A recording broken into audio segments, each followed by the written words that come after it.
treasurers. I'm not going to go in.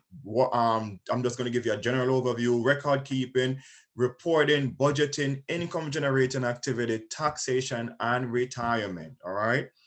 And again, I'm not going to be diving deep into it because honestly, I would need a whole day to dive deep into stuff like this. But I believe that what I have prepared for you will help you. I would highly recommend, if you're not taking notes, please take notes, get a book, get a pen, and please take some notes. All right. Because the PowerPoint side is going to be pretty much generic. All right. So here we are. Each church have different roles and responsibility for what they let me drop down my screen here. Each role what they hold what they want their treasurer to do for us. At Global Intercessors Ministry, a general summary is manage the asset and liabilities of the ministry or the church. So every church have asset and every church have liability, all right? Whether you're renting a building or you own a building, you do have assets, you do have liabilities. Some of those assets can be the equipments that you have, the chairs that you have, the offering that you collect. Some of those liabilities are like the light bill you got to pay, the rent you got to pay, the mortgage you got to pay, all right? The treasurer's job is to manage those on behalf of the church, all right? Engage in fundraising activity. What are fundraising activity? There are a couple of stuff. Number one is yes, the income, where the tithes and offering. A treasurer should be okay to talk to the church about where we are in tithes and offering. It doesn't have to be in the church Sunday morning service. Probably that's not the place for it. But at a members meeting, we need to raise those up to the membership, and the treasurer should be comfortable enough to talk about that to the membership. Like, where are we in terms of our budget? What are we and what are we doing? Some other fundraising activities can be selling stuff. In Jamaica, they normally do Black Drive and all that stuff. And some others can be investing and getting involved in business as well. There are churches that have business that they run. Those are fun. Those are stuff that is possible to generate funds for the church, and treasurers and those of us who are in leadership ought to be thinking about those ways, all right? Because as you and I know, as much as we are uncomfortable talking about money, we know that money affects the ministry greatly, and it can create undue stress on the ministry if we are not able to meet our demands or meet the liabilities that are come to us, to the point where sometimes we're thinking about shutting down the work of God because we can't meet the liability. All right. And then let me get this screen away from here as well. This one is, how can I move this past them out? This is messing up. Hold up. This bar is messing. All right, let me see. Then we talk about budgeting, and then we talk about advisement and spending, and what that is simple saying. Why can't I move this more? All right, so move your cursor on like your face, and it's going to show you a black bar at the top. That's what you can drag to wherever you want to drag it out of your way. yeah, it's the bottom screen that I'm trying to move because I can't see my portion of my PowerPoint slide. All right. What is on the bottom screen? This where the mute stop video participant. I'm seeing all of that. I'm trying to move it down. Oh, you can't move that. It's not gonna move. Okay. No, right. That you can't move. Well, I don't think Pastor Matt might know. I thought you'll have to basically click to advance. Just like use the mouse scroll to advance your slides. Okay. All right. Because it's covering up some of my stuff. All right, that's cool. I think I can wing it from here. But advisement mean from a church treasurer point of view, your responsibility is to make sure you're talking to the leadership, talking to leadership and the church about where we are in terms of budget that we have set, how we can meet that budget, and stuff like that. So you need to give financial advice in a way. I don't want to use the word financial advice because financial advice have a legal term to it, but you should be able to kind of give some information to the leadership about how are we in our fundraising activities and even with liabilities that we have coming to us. All right. So Record keeping. Let's talk about record keeping at first. All right. Many church have ways in which they record stuff. All right. When it comes on to managing money and assets of the church, it's very important that we have clear records. All right. Very important that we have clear record. All right. Your record should be clear, specific, with date, description, and amount. It should not be vague. Angling money is if poor handling of money is the easiest way to create confusion. All right.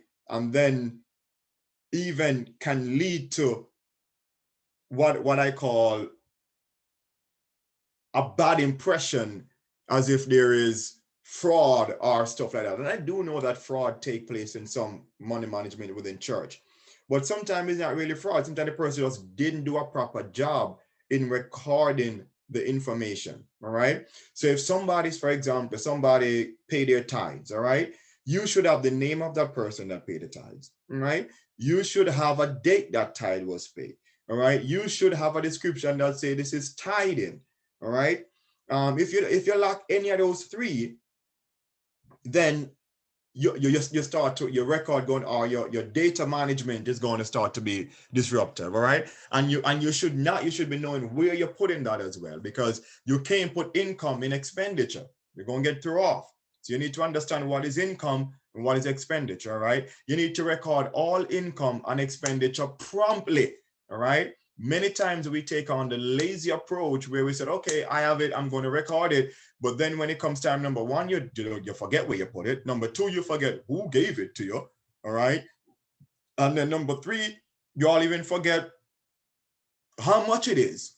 All right. You should not handle the church resources like that. The moment those funds or expenditure comes in and you handle it, you need to record it and don't put it aside until it's appropriate. All right. Or not appropriate, but until it's convenient. All right. You need to cut that time out as a treasurer and make sure, okay, you know what, we collect this money, we verify this Sunday morning. Let us record this right now. I'm not going to go home and then I'm going to do it next week. No, that Sunday, that day, that time, do it promptly. All right. So that way that eliminate any confusion. There's a note down here that says, hey, you should be thinking about who will use the information, because again, your information should be clear. All right. If you are looking at a report that you're putting together, or you're looking at an information or a record keeping that you're keeping and it's not making no sense to you, then you're already wrong. All right. You should make sure that your record is clear and precise. Put the information there that you need to put there. All right. Why and when the data will be used. All right. So you got to take into consideration, what's the purpose of this information? When will this information be needed? All right. How quick can we get it? All right. Usefulness is very important. It alleviates confusion. All right. And it keeps the church on track. All right.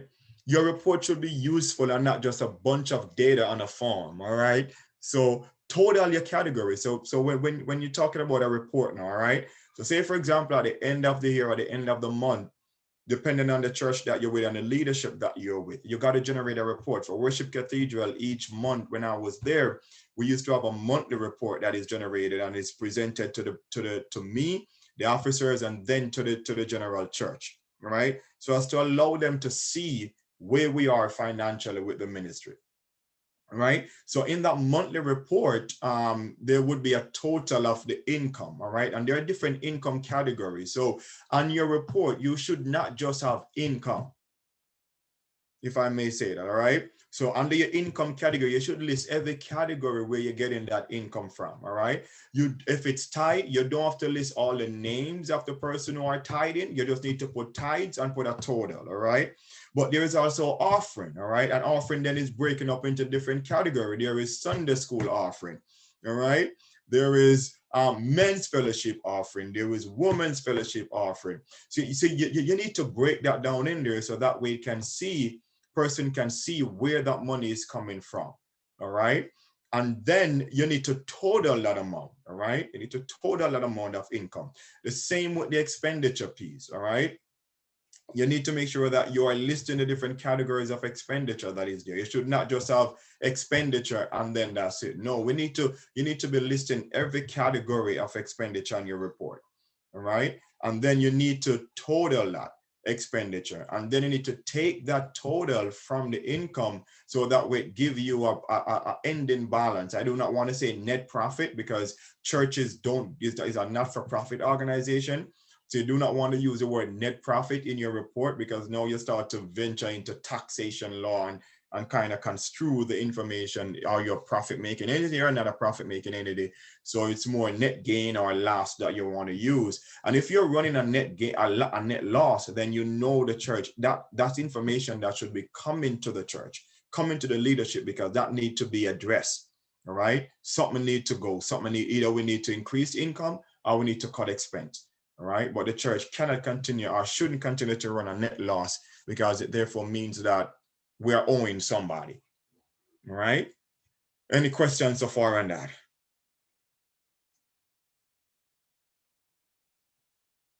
Nope. All right. Let's keep going. All right. So budgeting. This is one piece that many churches don't do well, especially small churches. But it is important. All right. And I kind of define this as budget is a proposal of projecting future expense and income. All right. It is a planning tool that is used to decide how and where income is coming from. All right. How the income will be spent and how expenditures will be financed. So in other words, if you look at this, you can see that a budget should be done even before you start the coming year. All right. So for example, for 2020, you want to make sure that you have a budget in place for 2021, you want to make sure you have a budget in place for 2021 by 2020 ending at least, or by the beginning of 2021. All right. Because you are projecting, okay, I'm looking at probably this is how much income I can have coming in. These are the expenditure that are the liabilities that we're going to have. This is how we're going to spend the money. We're going to break it down this way. All right. And I do have I think I have a sample budget. Yeah, here's a sample budget of one. And I try to use a simpler one because it can be very convoluted and technical. So I try to find a simpler one so that we can have an idea. And this is not just for church, all right? This is also personal stuff, all right? You should be operating off a budget personally as well. And it's a budget can be simpler.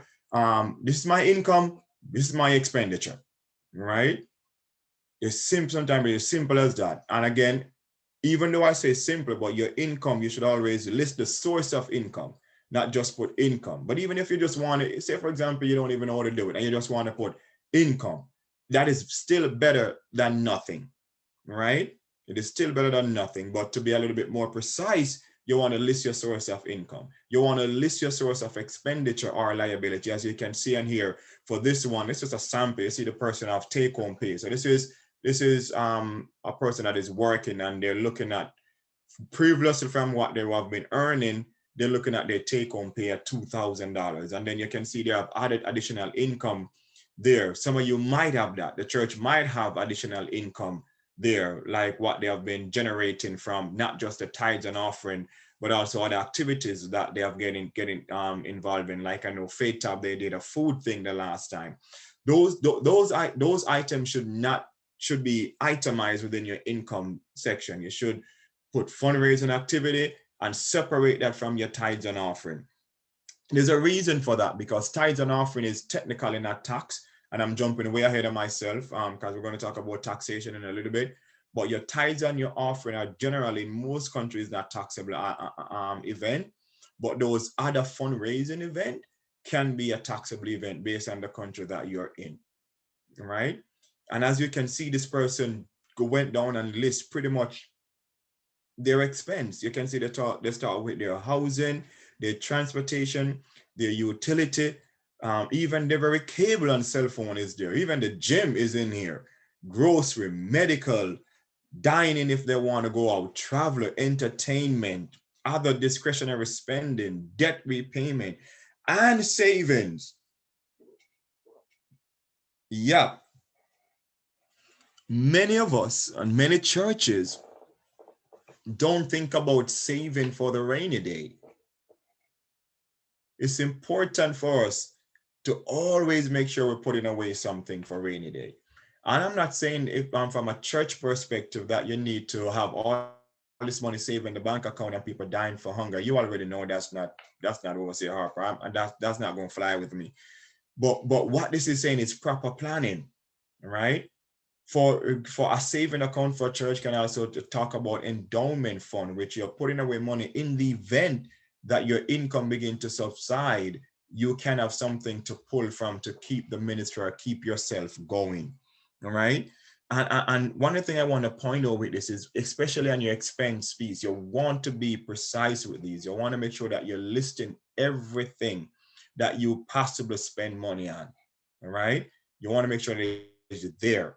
And then once you're finished with that, you want to take away your expense from your income.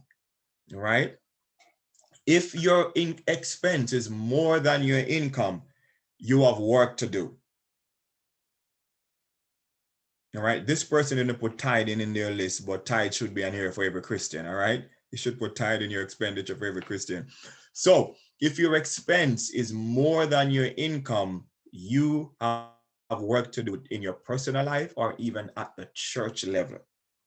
At bare minimum, your expense should equal your income. Right? And two ways you can either do that. You can either seek to increase, as I said, your income, look at ways you can increase your income, or you can seek to reduce your expenditure. For many people, when they're in the predicament and they're looking at reducing their expenditure, the first thing they chop is their tithes. And I would argue with you that, and then the second is your saving. Tithes and savings. And I would argue with you that those are two of the last thing you need to look at to chop. Because for a lot of us, there are expenses in our life that we really can do without. Do we really need a $200 a month cable bill when you have a cell phone as well that have Netflix? So I'm getting at, do you really need to eat out 4 times a day when there's food in your house and somebody knows how to cook?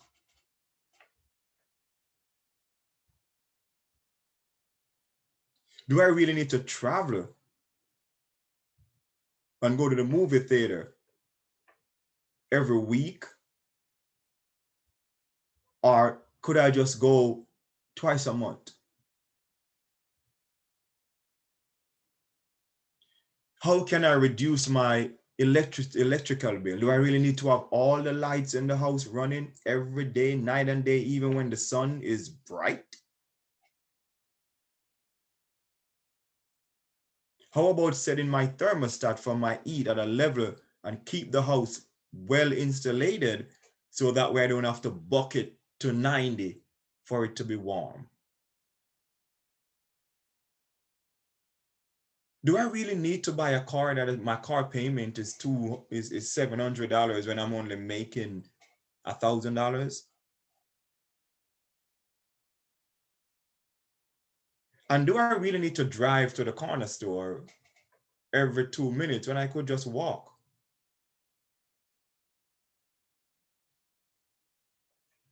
You see what I'm getting at?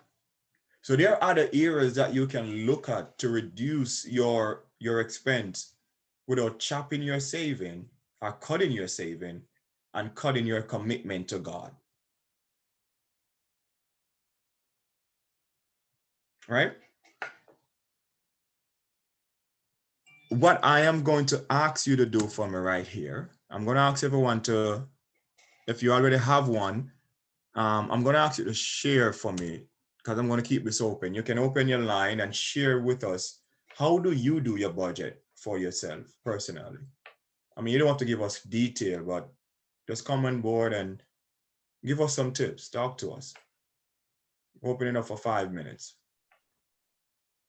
So Rachel and I started doing our budget using we use a Google spreadsheet, so that every time we purchase something and it goes under one of the line items, like say groceries, Yeah. we put down the amount we purchased, the number we purchased in money, and it actually keeps a running tally of where we're at with regards to our budget. Gotcha. Nice. Thank you, Pastor Matt. Anyone else?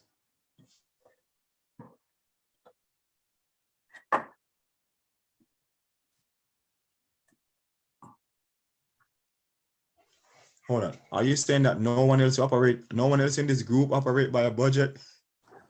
I was talking, but I was on mute. Sorry. Okay. You hearing me now? I'm hearing you, yeah. Yes, I was saying what I do. I just have my bills of what to pay, and I set it out to how I get my pay. So, for instance, I get paid fortnight. So I set it up which fortnight, what I paid each fortnight, what I paid the second fortnight. And basically that's how we just do it. And so I budget out when we work, I budget. I'm trying to, even if I have a bill that is more than my pay, the second amount. So if me have tell me owe you $1,000, I can pay two, I put two and I have balance put them over there to 800 for next time. So just that's how I do it. And when we pay them, I mark them up quick and pick them and laugh. Okay. All right. Anyone else? Thank you, Mother Gilmore, Evangelist Gilmore.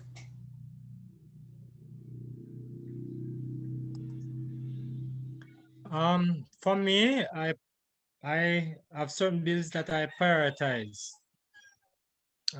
So I'll plan for them. So for example, if my light bill is $1,000 now, and it was a drop from say $1,500. I'll still pay $1,500.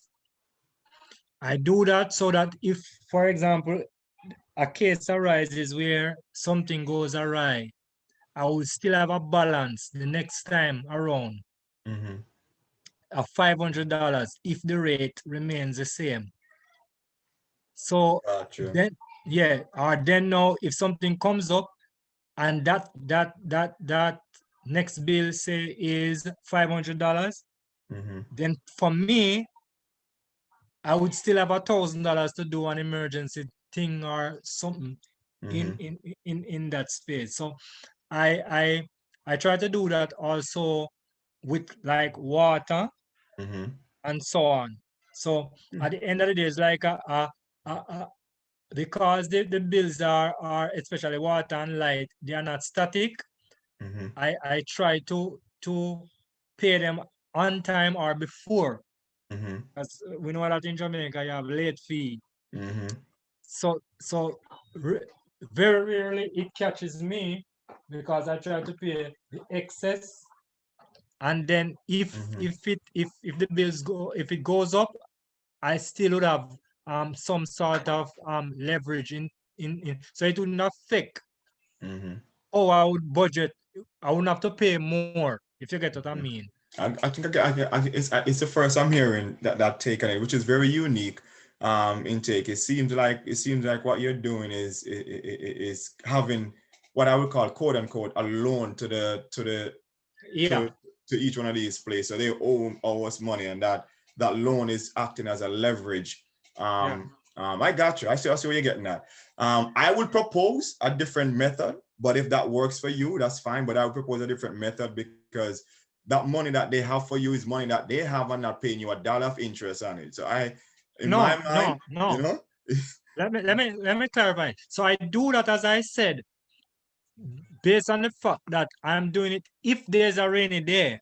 And say, for example, the bill would comes up to say $2,000 next month. Yeah. Then the normal bill that I would have budget for, which is $1,500, I would have that extra $500 that I would have paid. Yep. I think I got you. I got you. What I was just saying is that because everybody should have a rainy day fund, right? You should have a rainy day fund. Every single, even the church should have a rainy day fund, right? But I know some people find themselves already tied up in debt and all that stuff. And my job right here, so I want to spend some time right here is to help. So I want people to come on board and talk.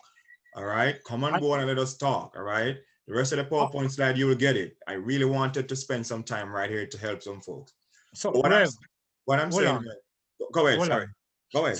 So I said, and notice I said, those are for like those two items, the priority items, because you know money go. Once you have it, something will come up. Oh yes. For you to spend it. So I rather do that. I know that me have $500, but I don't me have it. Yeah, got you. Okay, I got you because you want to make sure you're in their fund. You have it such a way where you can get it, but you still have to go through a little bit of stuff to get it. Because if not, the least little thing that come, you go dip in at a rainy day fund. When really happen true, all you gotta do is to weather out the little thunderstorm that isn't a hurricane, it's a thunderstorm, it's gonna stop, you know. But you see a thunderstorm as an hurricane and you go deplete your fund when you really should just weather it out. But what I was proposing, and again, if that's a strategy that works for you, fine, you know. What I was proposing is that money should work for you, all right? And there are other avenues, and what I wanted is to give you other avenues where you can actually put that money so it's working for you. There are investment vehicles in Jamaica, in the US, that you can utilize. I know interest rate is terrible at the banks and stuff like that, but they're non-existent, pretty much, yeah. But there are other vehicles that will work for you, and instead of having that company borrowing your money and don't pay you interest on it, you could have earned an extra dollar on it and keep on rolling over. Because and you're right, why you're getting at is that you budget that amount for the month. So my light bill is $1,500. That's what I have. But there are some months when it comes coming to $1,000 or even $500, but I still pay that 15 because I budget for it. So what that is saying, I have the means to pay 15 even when it is 500. So what I would do, instead of giving that company that extra 1,000, I would find a stock. I would find something to put that money in where I'm earning something from it, so that when that light bill do come to 15 or come to 3,000, I still have that money somewhere I can pull from to put it there. So it's not that I'm saying it's a bad thing that you're doing is really good. It's just I have a problem with having a company making money and my money and it's not benefiting me. That's just my take on that. But that's a good, but thank you for that, Minister. This is just another way to think about it. It's a rollover. Yeah.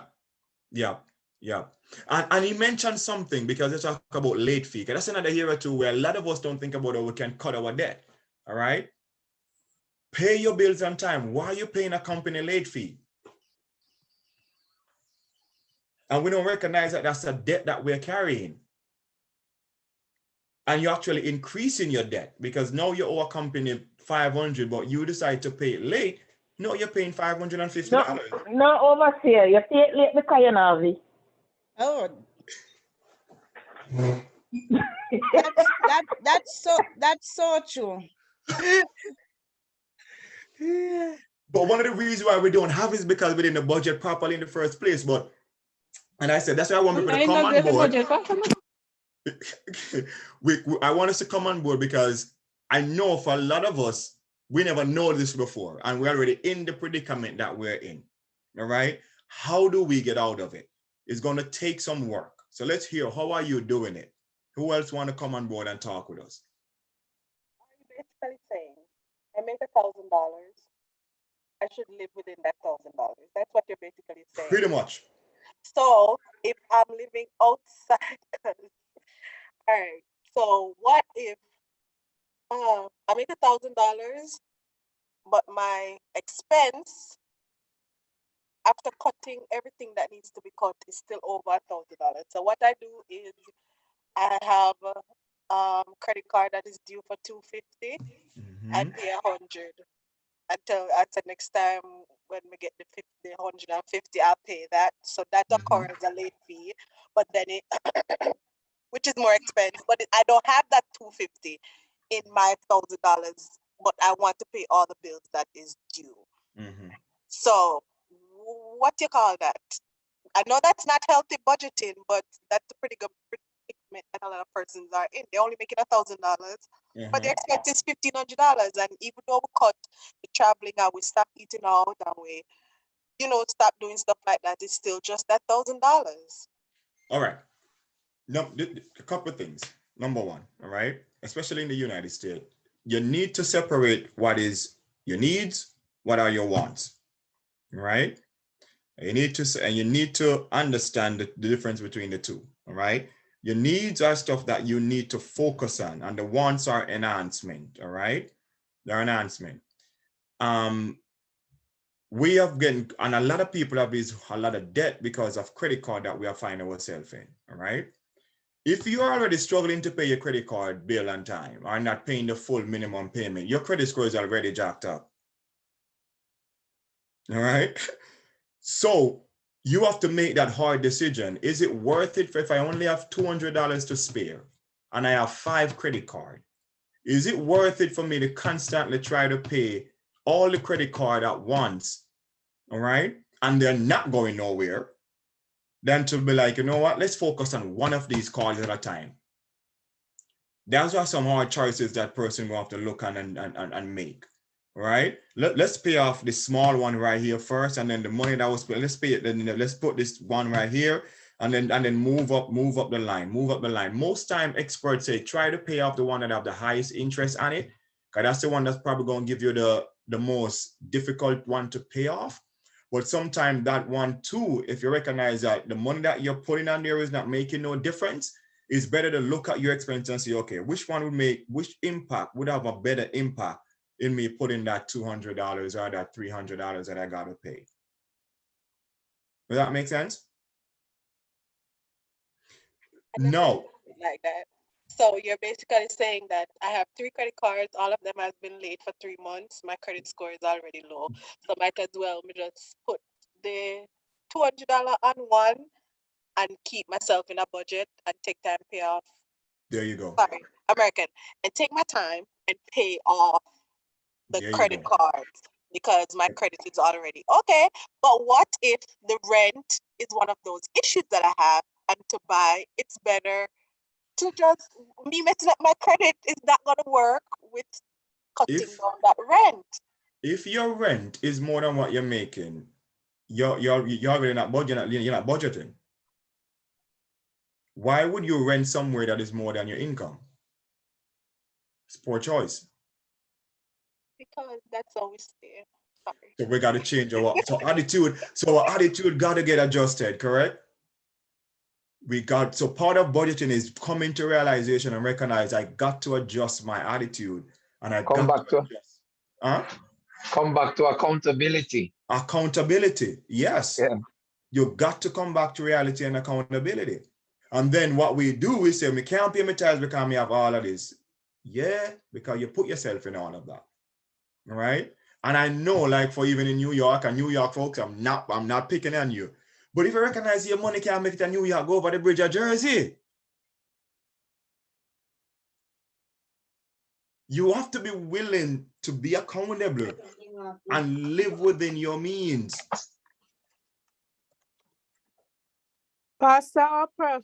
Yes. If you live in New York here and you have to relocate it to somewhere else, you have to pay 2 or 3 way. When you can't pay your rent, now are you going to find the money to pay 2 or 3 way?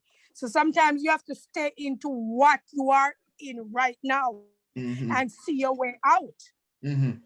All right. So let's talk about that for a minute. All right. If you stay where you are, is it going to get better? No. Or in other words, what are you doing to make it better? That's the better question. Because not doing nothing is not going to make it better. No, it's not gonna be better, but if you get a different place, it's gonna cost you three-way where you don't have this money. You don't have your rent now. All right, so let's talk about it. So you're at somewhere now, you're paying something, correct? But you just can't make, say it's 1,200 and you just can't make 12, so you give them the 1,000 that you have, correct? Right, but you're still owing them 200 every month. So in 6 months, you're going to owe them 1,200 and then they're going to put you to court and probably get you evicted, all right? But you need to be, but you could have gone somewhere else that is going to cost you $800 a month, right? But you need $2,400 a month. So it's going to take you 3 months to get to $2,400 a month, right? That's true. It's same with the credit card type of issue.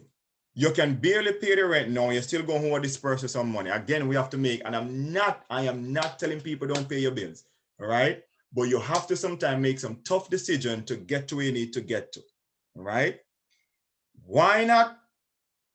And I know this is going to come back to bite me, but I got to put it out there, all right? If you need 2,400, 3 months, you know he's going to kick you out anyway, because you keep on owing him his money. True. All right. So I'm going to save my 3 months and get out instead of wait until 6 months you kick me out. And then once I'm somewhere else, I'm going to make a commitment to pay you the money I owe you because we're a Christian. Get kicked out, nobody else going to rent you nothing. And if you get kicked out, nobody not going to rent you nowhere. So that's the other thing. Exactly. So we have to make some, and let me make this plain. I am not telling Christian people, you need to pay your bill, but you find yourself in a tough jam, you just got to make some tough choice to get out of it. But you still have a responsibility because you rent the man place, make sure when you're comfortable, you pay him the extra. If I better, ooh. Huh? Sorry, Pastor, I was making a comment in the house. It's okay. No, go ahead, please.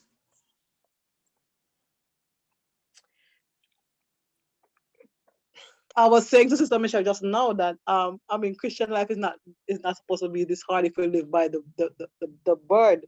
I mean, we're supposed to be givers and sowing into different areas of people's lives, sowing into ministry. And as we sow, God, the return will come back. So some of us are we not making extra money, or we depend on the paycheck as a source, right? And our paycheck is not the source. God is our source. And so we tie our heartstring to that one paycheck and we can't do anything else. But I think if we look at God as our source and start spending as such, sow a seed here and there, sacrifice something and sow a seed, and we'd be surprised to see the return that we get. I mean, that's just me. And the next thing that we're talking about cutting expense, but another way to meet your budgetary requirement is to increase your income.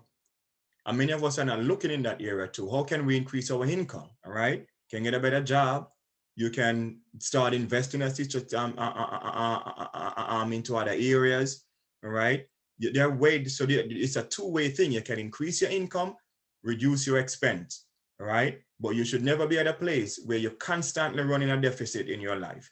Any company that run that way is going to be bankrupt in the short run. You're going to hit bankruptcy. And God don't intend for us to live like that. All right. Any other question on that one? I like the point where you said money should be working for us. And I think until we get that mentality where that's the only way some of us going to see increase in what we make, because we have a job 9 to 5. Some of us can't put anything else in that 9 to 5. So that's it. But we need to figure out a way where we can make that $1,000 that we're making work for us. Yep. So if I put $100 somewhere, and every month that $100 is getting $20 every day or whatever, make money work for us. And that's a good point that I think I'm going to take away from what. We have to make sure that happens, and we have to make sure we live within our means. And Christians who are not doing that, you're not practicing biblical finance. All right. Remember, I said I'm not going to go in the theological part of it, but biblical finance, Jesus, even just from this point, Jesus sent Peter to catch the fish, the exact amount of money that he owed the tax collector for Rome tax. Right? You have to operate in biblical finance. You've got to make sure that you're not overextending yourself. And most of us get involved, get into this because we make poor decisions, and also sometimes some of us show off too. We got to drop the act, all right, and get serious about this, about our finance where God is concerned, because God expects us to bring our gift to the house of the Lord. But I understand, and I'm telling you, I'm a practical person. I know some of us messed up. I have been there, all right? And I know plenty of us in here can testify about it. Where there are times you make money but you couldn't pay no tithes because you have all this debt and stuff.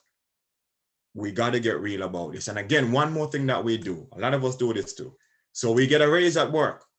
And instead of we put away that raise or put that raise to make sure that we're meeting our budgetary expense, we increase we expense with the raise. That's not, you already overextend and you get the raise, which is bringing you closer to actually equal out. But psychologically, because you never get the raise, you run down a Burger King. And when I'm gonna go Burger King, you or at least you used to go Burger King one time. You know, because you get the raise, you're going to Burger King 2 times. No, stay with your one. And let that raise get you to that equal place. And then when you get to that equal place, you continually stay with your one time at Burger King until you either increase your income or you reduce some expense somewhere where you can now go to Burger King 2 times. That's just an analogy. Does that make sense? So churches are allowed to and can engage in income generating activities. All right. So for those of you who are at church and we're struggling to find money, you are allowed. Churches can run business. Churches can invest. All right. And so some of these are some examples of income generating activities like operating a business, investing, selling goods and service. Churches are allowed to do that. It's just that when you get involved with that, you're now going to get into tax liability. You got to be prepared to pay taxes and those stuff. All right. So if you're running a business, you're probably going to employ people, you're going to have payroll tax, all that stuff. You're not being taxed on the tithes and offering that you collect. You're being taxed on the income, the profit making entity of the church. All right. So I'm not saying that we're supposed to let that pull us away from the mission of spreading the gospel.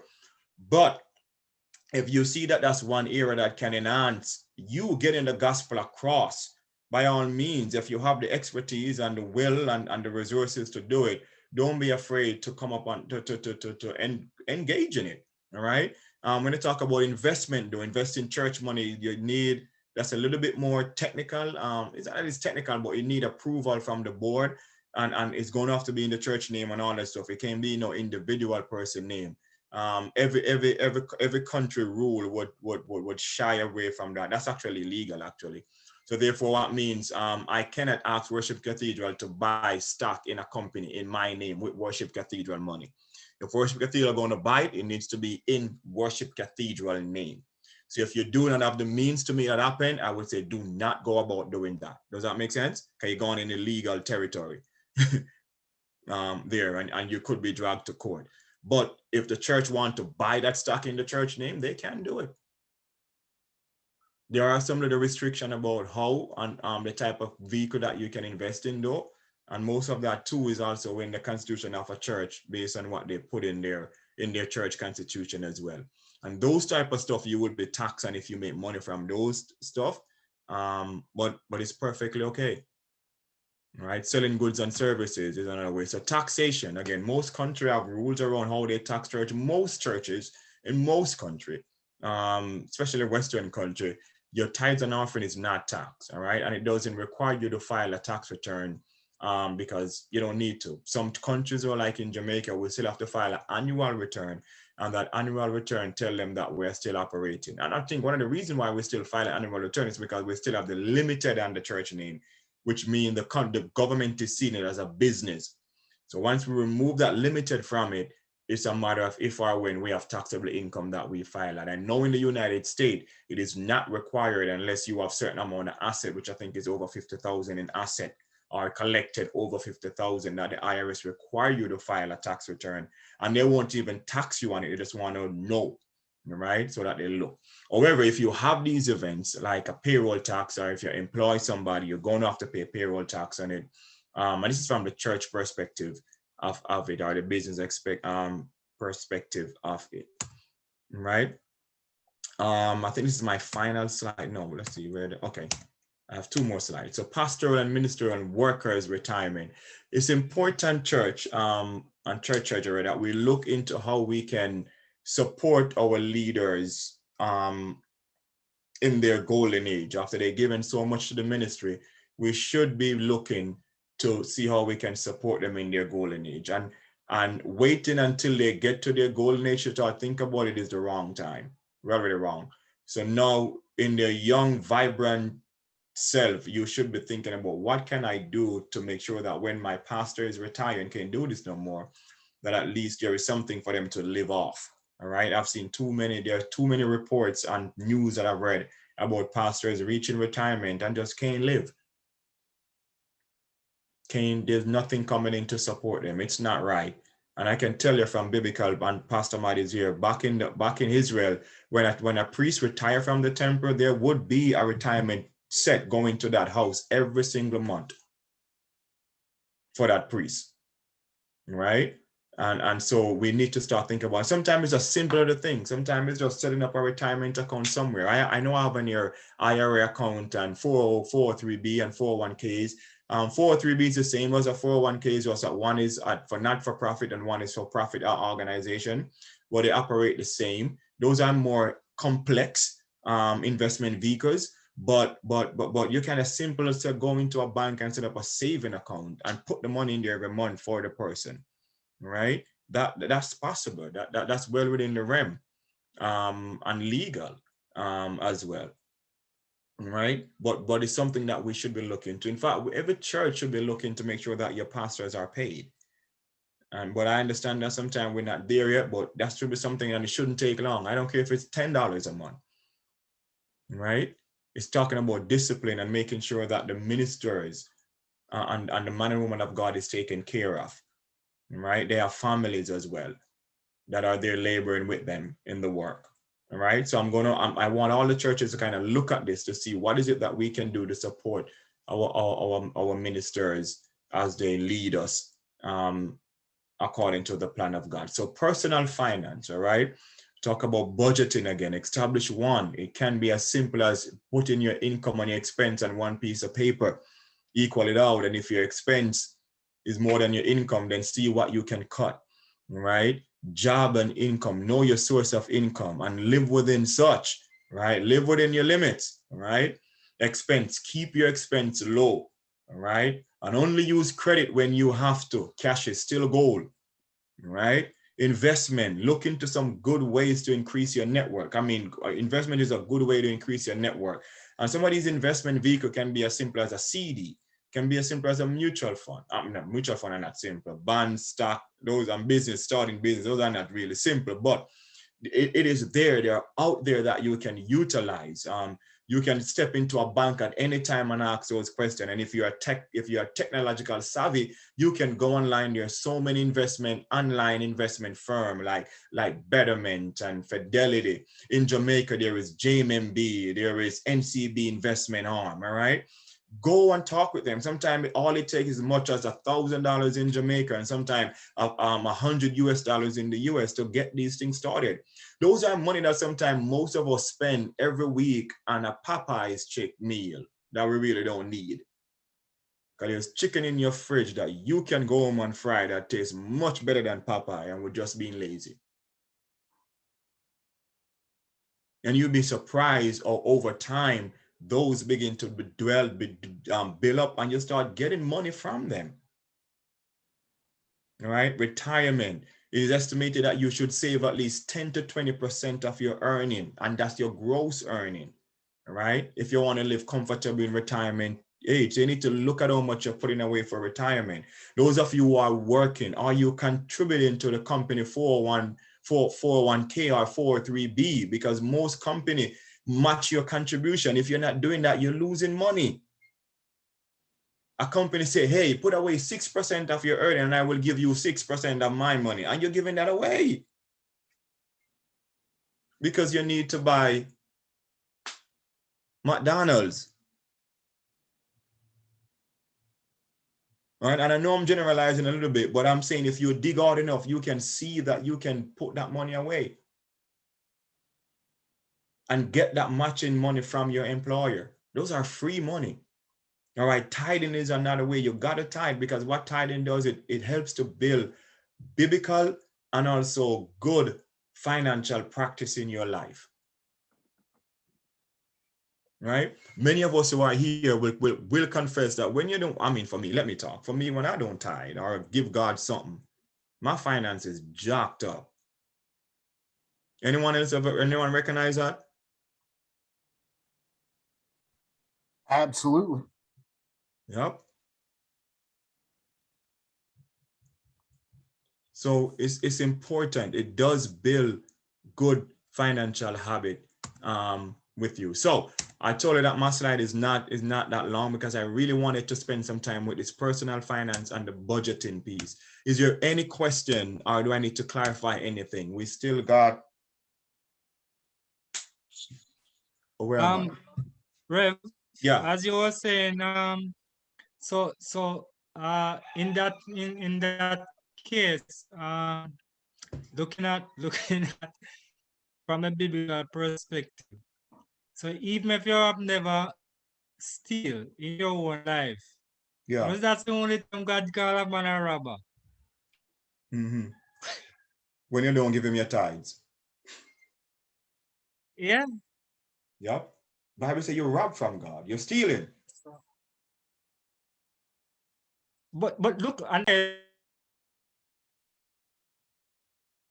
you're chipping out, Minister yours, Smith. what you have, what you have doesn't even belong. Yep. To you. So it's like, you rob from yourself, because that is his. Mm-hmm. You are robbing from him. Yep. Yep. Yeah? So consider him as a source. Yeah. And you are robbing from the source. How often you can rob and survive? Definitely. Because the source probably going, and the good thing is that God is unlimited, but he ain't gonna put a plum. He ain't gonna be like, okay, we have to talk about this. You and I need to sit down and have a talk about this. I'll pull you up. Yes. I'll pull you up. I'm going to pull you up. So I'm opening the floor. Pastor. Yes. Okay. For some of us, it's hard to, or we're lazy, or we procrastinate or something to pay the tithes. Is there a way that we can make arrangements with our banks that our tithes is automatically deducted every pay period? Yes, there are banks that can set up standing order.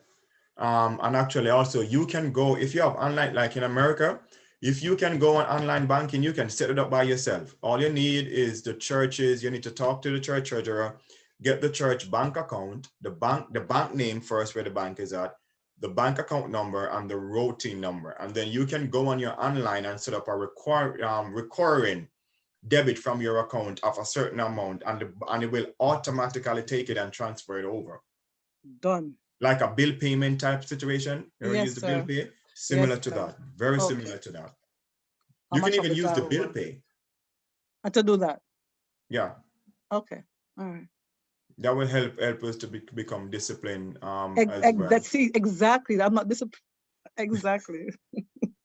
Yeah, those are tools and tricks that you can use to make sure that get done. What question you guys have for me? Come on.